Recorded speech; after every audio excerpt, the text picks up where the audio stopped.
Halo, assalamualaikum warahmatullahi wabarakatuh. Selamat bertemu kembali di channel tercinta kita. Semoga teman-teman dimanapun berada selalu sehat ya. Hari ini kita akan membahas tentang momentum dan impuls ya, itu dia.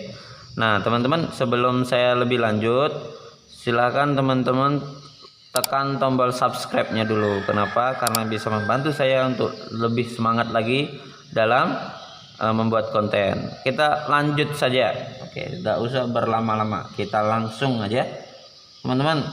Pokok bahasan pertama kita itu tentang momentum.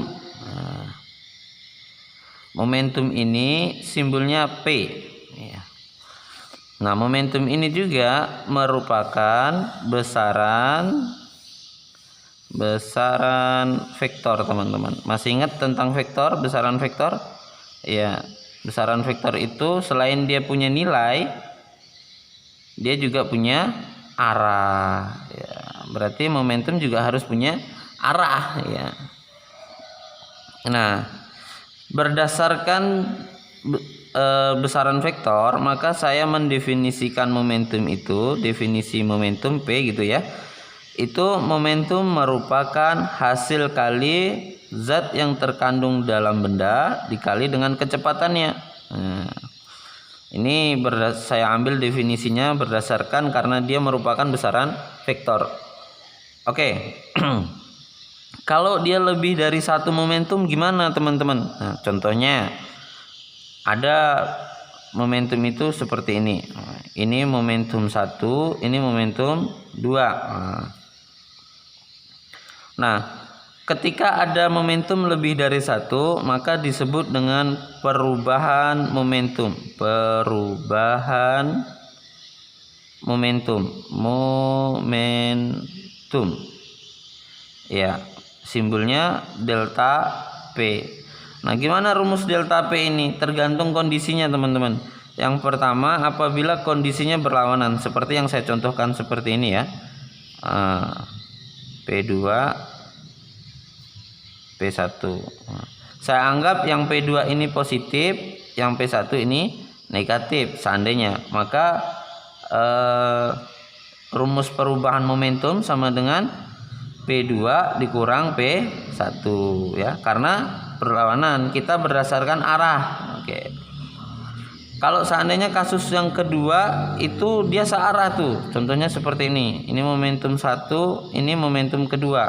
Nah, maka rumus perubahan momentumnya gimana, teman-teman? Karena dia searah, ya udah pasti positif semua.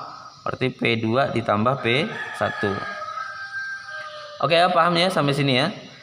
Oke, kita lanjut ke impuls. Ya. Nah, simbolnya I, teman-teman. I. Nah, ini juga termasuk besaran vektor. Dia juga besaran vektor.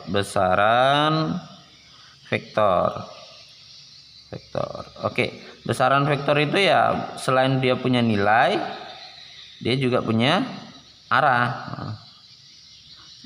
Atau definisinya berdasarkan kita tinjau dia besaran vektor. Definisi impuls itu ya, impuls merupakan hasil kali antara gaya dengan waktu. Ini kesimpulannya. Kalau begitu apa hubungan antara keduanya? Hubungan antara momentum dengan impuls itu yang ketiga ya. Hubungan momentum dengan impuls I. Maka impuls itu perubahan momentum ya. Saya pakai postulat yang kedua, ini yang saya pakai. Maka impuls sama dengan P2 ditambah P1. Nah, boleh enggak dia P2 dikurang P1? Asalkan dia kasus soalnya berdasarkan postulat yang pertama. Nah, teman-teman, berarti rumus ini itu bergantung pada soal. Kalau soalnya ada dua impuls yang berlawanan, maka pakai postulat ini. Tapi kalau soalnya ada dua impuls yang searah, pakai postulat ini. Oke, kita langsung saja ke soal. Oke, bentar. Seperti yang sudah saya ajarkan, ketika ada soal cerita ketemu angka berhenti ya. Kita analisis baik-baik. Sebuah benda bermasa 2 kg. Saya coret, saya tulis di sini teman-teman. 2 kg. Apa 2 kg? Lihat kata depannya. Rupanya massa ya. Jatuh dari ketinggian 10 meter. Saya tulis 10 meter. Saya lihat kata depannya. Oh, ketinggian. Berarti H. Ya. Benda tersebut terpantul. Oh, terpantul teman-teman. Kalau ini berarti saya gambar seperti ini.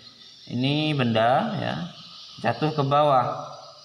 Berarti P1-nya itu arahnya ke bawah. P1-nya arahnya ke bawah. Kemudian dia terpantul. Berarti terpantul itu ya ke atas ya, teman-teman. Berarti P2-nya ke atas. Ya, P2-nya ke atas. Terpantul sejauh ketinggian berarti ini H1, ini H2. H2-nya 2,5 ini. 2,5 meter. Nah, impuls yang bekerja sebesar I-nya. Coba kita analisis yang di sini, teman-teman. P1 ke bawah, saya anggap dia positif. Kenapa? Karena dia searah dengan gravitasi. P2 ke atas, pantulannya itu ke atas, berarti saya anggap dia negatif. Kenapa? Karena dia berlawanan dengan gravitasi. Maka delta P itu sama dengan P1 dikurang P2. Ini rumusnya ya. Nah, ini rumus yang kita temukan dari kejadian ini. Nah, pakai postulat yang pertama berarti ini. Oke. Nah, saya mengingatkan konsep ya, masih konsep ingat. Nah, teman-teman masih ingat ini enggak, bahwa kecepatan itu sama dengan akar 2GH. Nah, kalau begitu saya cari dulu nih, kecepatan pertama berarti akar 2GH. 2-nya tetap 2, 10 hanya berarti H1-nya ini ya. Nah, H1-nya berarti 10. Ini akar, berarti akar 200. Akar 200 itu sama dengan 10 akar 2. Oke. Yang kedua, kecepatan yang kedua sama akar 2GH. Berarti 2 dikali 10 hanya ini ya. 2,5 akar. Berarti di sini akar 50. Akar 50 itu ya 5 akar 2. Oke, kita lanjut ke pembahasan sekarang. Sekarang kita pakai postulat bahwa impuls itu perubahan momentum. Impuls sama dengan perubahan momentum. Perubahan momentumnya ini kita pakai P1 dikurang P2. Impuls itu sama dengan massa dikali kecepatan 1 dikurang massa dikali kecepatan 2. Kita masukkan di sini. Arti impuls sama dengan masanya kan sama nih teman-teman. Nih dengan ini kan sama. Saya keluarin. Berarti kecepatan 1 dikurang kecepatan 2. Berarti impuls sama dengan masanya 2 kg, kecepatan satunya 10 akar 2 dikurang kecepatan 2-nya 5 akar 2. Maka 2 dikali 10 akar 2 dikurang 5 akar 2 dapat 5 akar 2. Maka dapatnya 10 akar 2. Ini jawabannya teman-teman. Ya, mungkin dari saya cukup sekian. Saya akhiri. Sebelum saya akhiri teman-teman, jangan lupa like tombol ini, komen di bawah. Oke, saya akhiri. Assalamualaikum warahmatullahi wabarakatuh. Dadah.